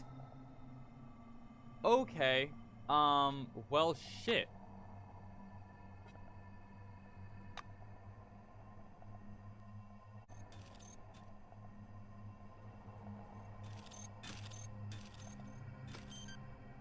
Lighting enabled. Have a nice day, employee.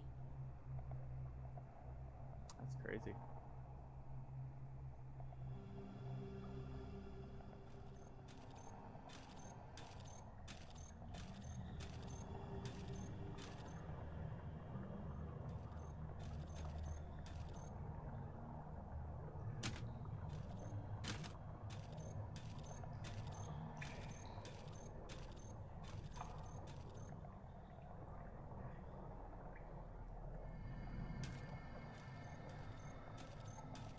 There's another sphere thing. The other one's broken. This one's still intact.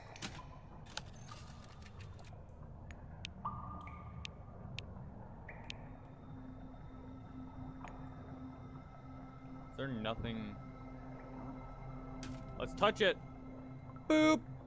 This amber orange ball, hovering above the scientific equipment connected to it, seems to be the reason for what happened in Nashville. You can feel the waves of anomalous radiation emanating from it with your whole body.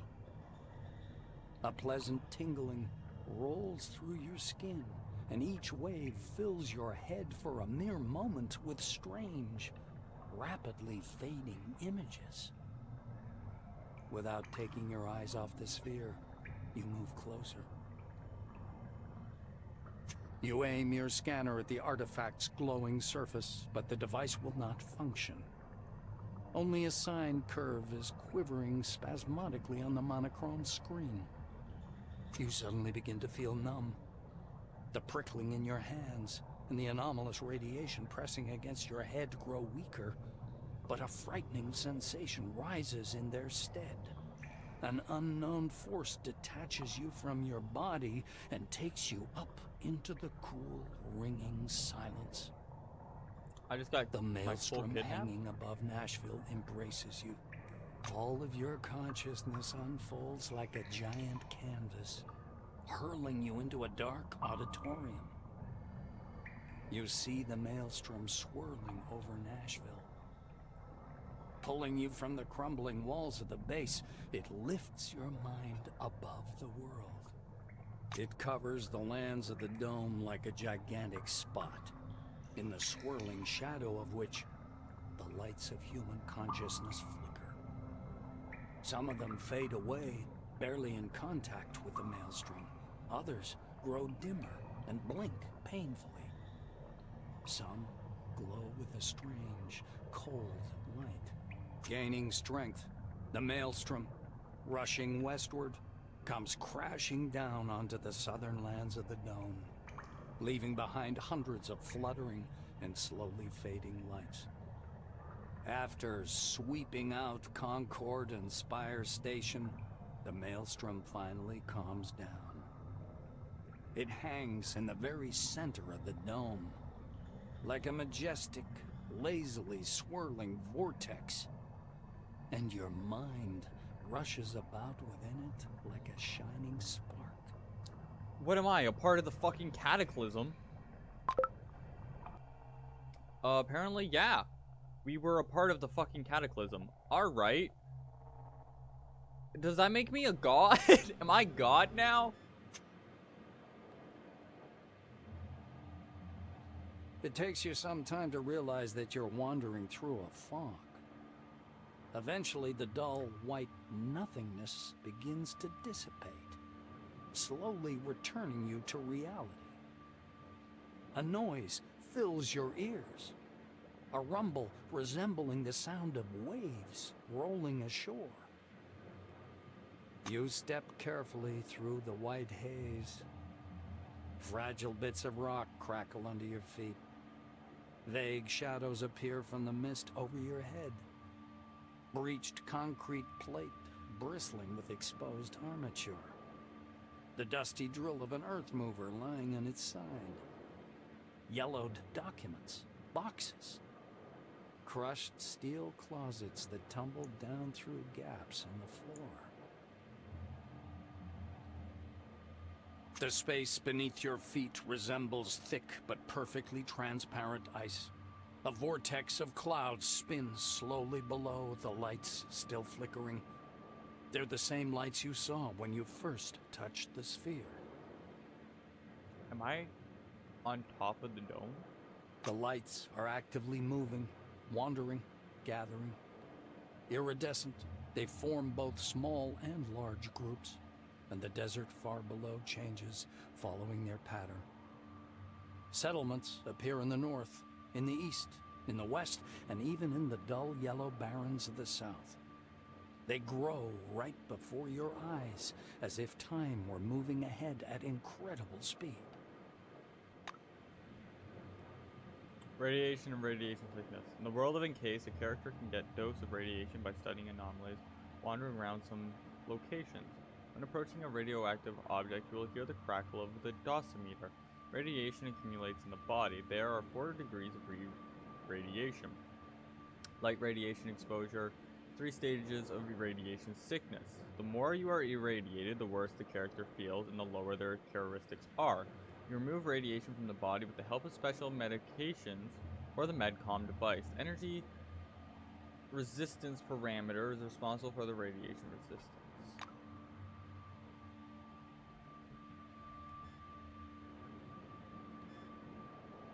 Damn, you hit me hard with that radiation.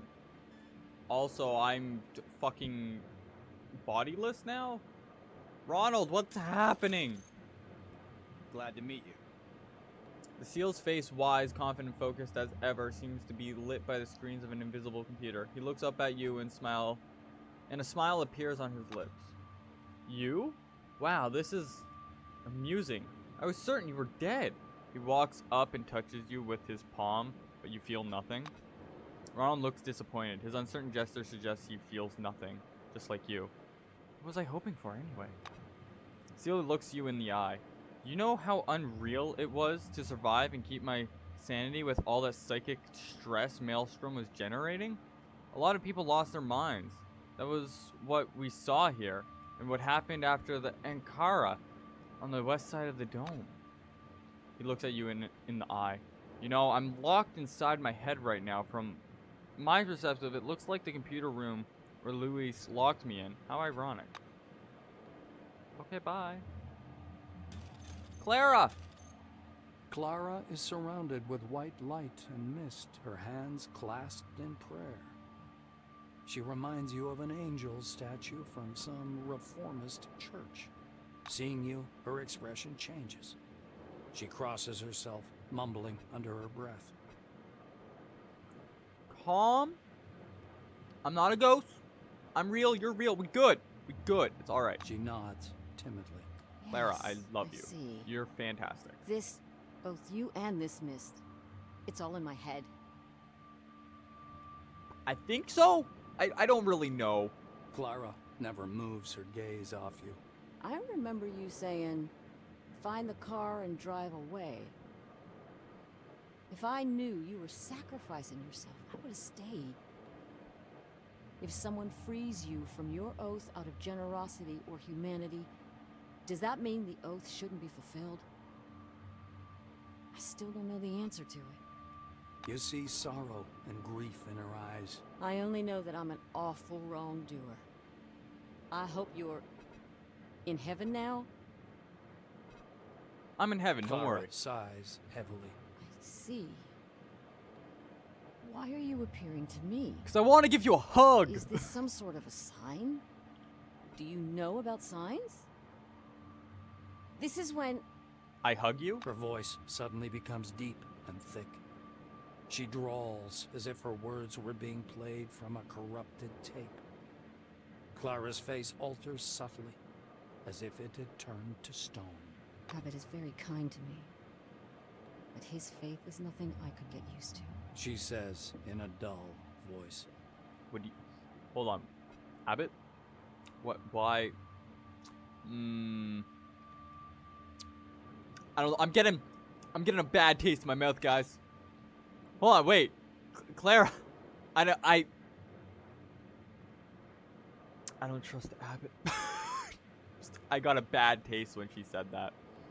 I got a fucking bad taste. Hello. Orange raises his hand as if aiming an invisible gun at you. Holy shit! He looks at his empty hand with a puzzled expression. Ginsburg looks up and examines your face with a suspicious squint. Do I know you? Yes, I do! Can we fix it? Yes, we can! Sorry. Shit. Oh, shit. I should quit with this crap. Those glasses will fry up your brains right quick. Points at his head with an awkward laugh.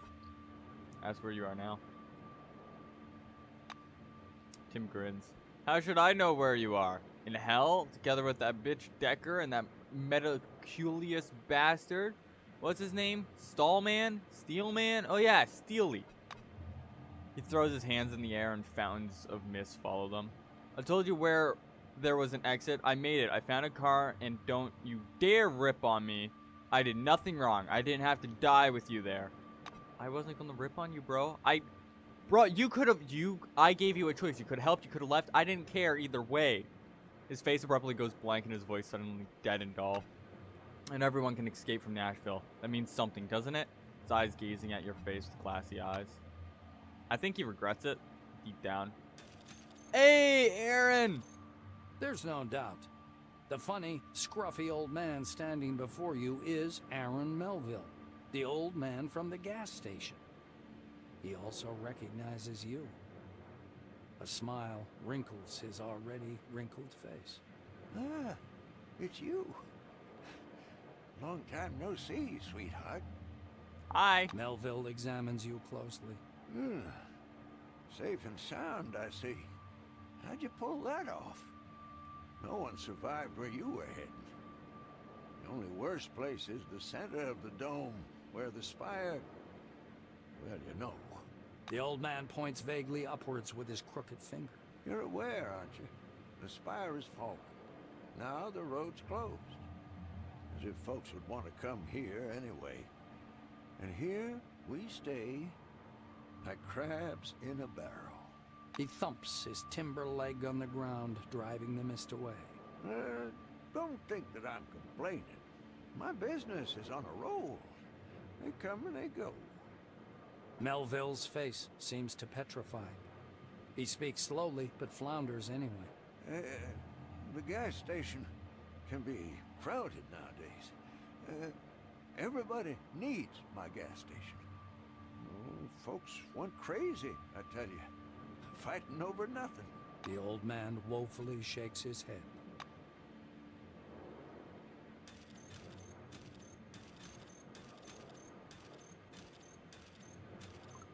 A dazzling supernova-like flash sweeps across your view. The lights, frozen in the desert, start to move, and a cloudy funnel begins to slowly trail after them. The funnel spreads out under your feet. Flickering waves of lights drift northward, driven by the winds of a maelstrom. Not just a maelstrom. Maelstrom. Its shadow covers the west and south of the dome, as if it was extinguishing the lights scattered across the desert.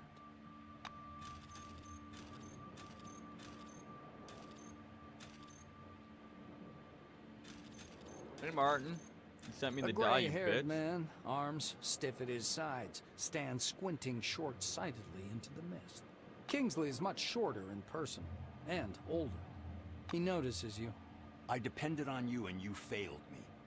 Why did you not report on the events of that day? Bro, I got struck by green lightning. Fuck you. You sent me the die, you Martin piece of comes shit. closer. You notice small changes in his uniform. Some of the insignia have been replaced by larger patches resembling military chevrons. Kingsley nods as if anticipating your question. Yes, the uniform is new, but the man is the same. Head of Magellan Base. I intended to resign after the incident, but Nakamura decided otherwise. I couldn't argue with her. He surveys the thick mist around you. One thing's certain. You're standing here. That means you're alive. Yes, I know what this is, partly. I don't have a fucking clue. He looks you in the eye and says, Scientists on the emulator project have been telling us a lot about it. Not everything, of course. Even they don't know what it is. What the fuck is happening, bro?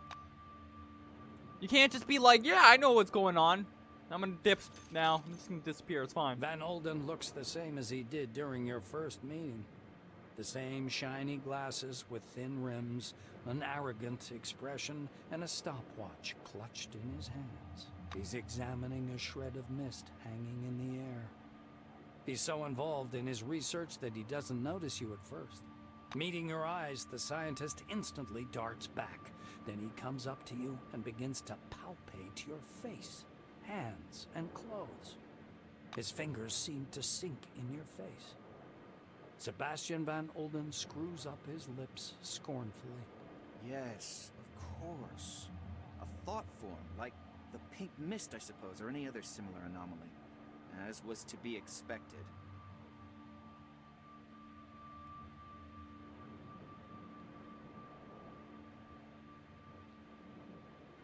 Concour's electrical anomalies aren't the threat new employees should be prepared for. For a split second, the scornful grimace leaves the scientist's face. I actually agree with you. The megala anomaly of Nashville turned out to be much more dangerous, and the consequences of its appearance disastrous. Quite. On the other hand, everything that happened gives us the most plentiful research material. If Russo didn't hamper me, we would have learned Maelstrom's nature a long time ago. He runs his hand over the mist curling around. The scientist loses all interest in you, steps aside, and continues to study the mist. Why are you like this, man? Why you gotta be like this? What is happening in this maelstrom? You smell quartz and sand tempered in the sun. But as you try to penetrate the dispersing mist, you can't see any desert. The world around you is full of pictures. They're floating around like visions in some crystal ball.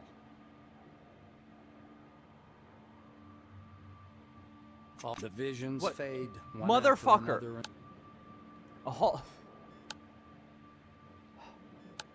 A hall covered with carpets, a golden Cronus logo on the wall among wine red banners. A power plant, a city filled with lights, mercenaries, soldiers, armored vehicles moving through the cruel wasteland in the night. The spire of a temple. The spire of a temple spire. Its searchlight shining into the night sky. White corridors of research complexes. The visions fade one after another until only the last remains. The black silhouette of a strange building towering up from the towering up from the lighter sand. This picture freezes before your eyes as if giving sense to everything that came before.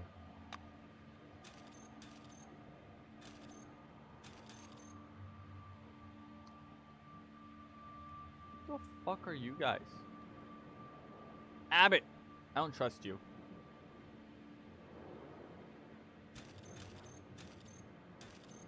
The mist fades away. You see a short, dark-skinned man with a grim face. He's wearing a brightly colored turban.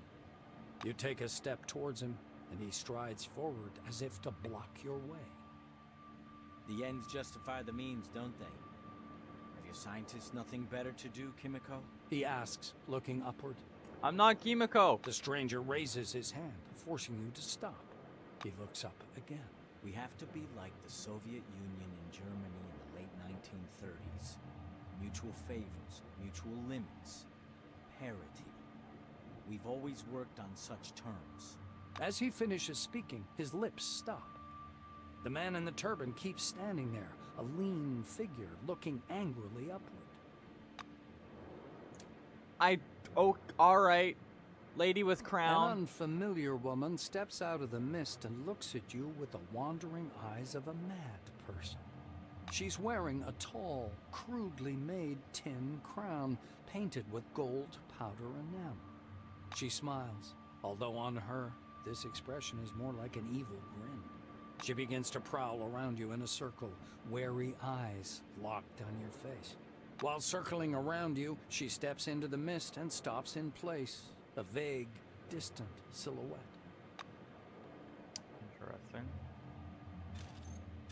The fluctuant white slowly settles.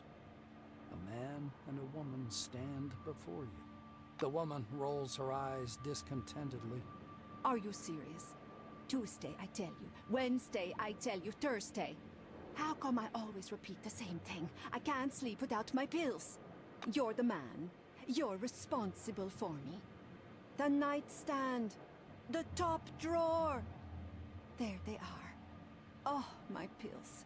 Just say pills before we go to sleep. Is that so difficult, Johan? She pushes him lightly on the shoulder. The man nods automatically, lost in thought. The woman clasps her hands in front of her chest. She's boiling with frustration. I can't depend on you, can I? I haven't been able to relax in years because I have to control the situation for both of us. Johan! Hello! My pills! P-I-L-L-S! Her shouts break through the man's pondering. He comes to his senses and stares at you in surprise. Then he turns to face his companion.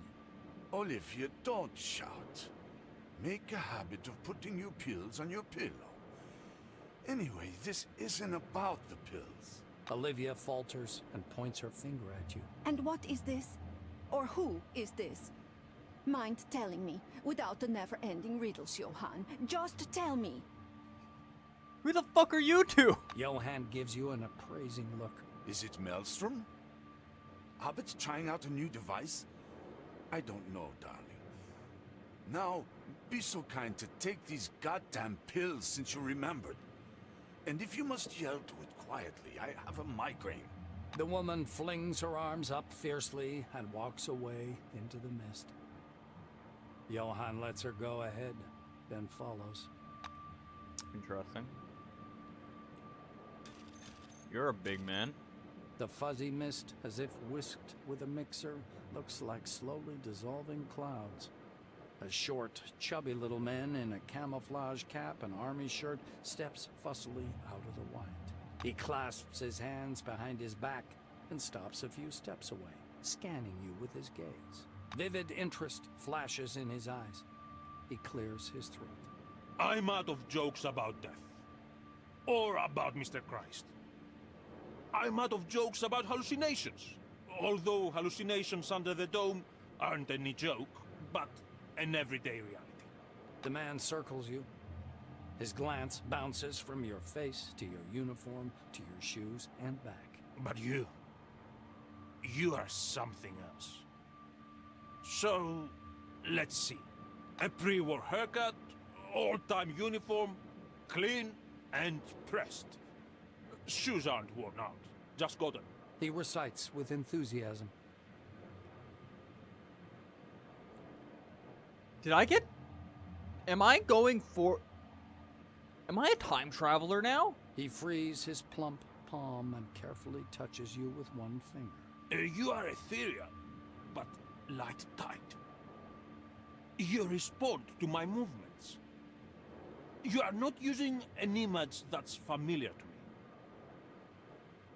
me. You don't look like anyone I know. And your badge says...